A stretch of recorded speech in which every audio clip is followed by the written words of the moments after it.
guys, all muscle here. Back again. Got a 05 Mustang.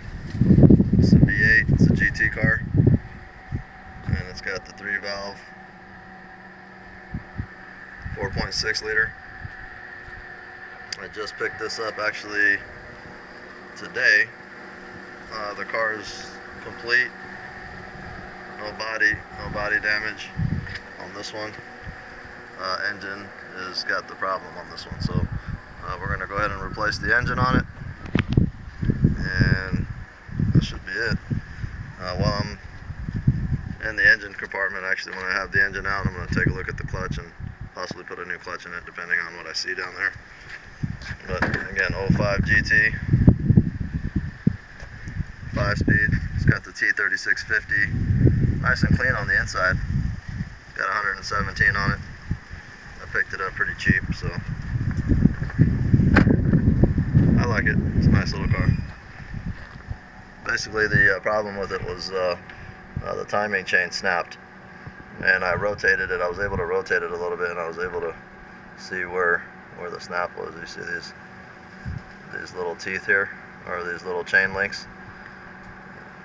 And as I was rotating it, I heard the timing chain actually skipped a tooth. So there's an issue with the chain, and it was slapping around in here at one point, and it broke the aluminum valve cover.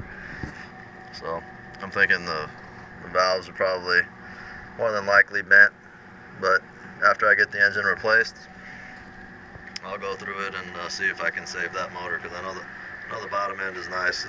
I pulled the oil on it and there was no shavings. So if I have bent valves, I've got replacement heads for them. Anyways, this is the motor that's going to be going in it. It's under the tarp. It's another 3-valve I pulled out of another GT that was pretty wrecked. And anyways, I've been waiting for one to come along like this with a engine issue, so I can use that motor. So anyways, I'll have this done here in a couple days. What I'm going to do is I'm going to start by taking off the intake elbow there, also the radiator cover, the radiator, the cooling fan, the overflow reservoir, and taking out the battery. Also, at this point I'm charging the battery. It was a little low, so I was just giving it a little bit of a charge just to test out the interior electronic components, windows, power door locks, stuff like that. So anyways, I'll be pulling all that out, and I'm going to be pulling this unit out complete with the engine and trans as one assembly. It's easier for me to do it that way. The motor there that I have is it's the same, it's a 4.6, but it came out of an automatic car, so I might have to put a pilot bearing in it and swap over, may or may not, obviously I'm going to have to swap over the flywheels and stuff like that, but hopefully I think they should be both 6-bolt cranks on these, and I shouldn't have any problem with that. So anyways, there she is. I'll update you as I go. I'm going to do a little series on this car. Basically, as I do a few things, I'll stop and take another video and explain what I've done.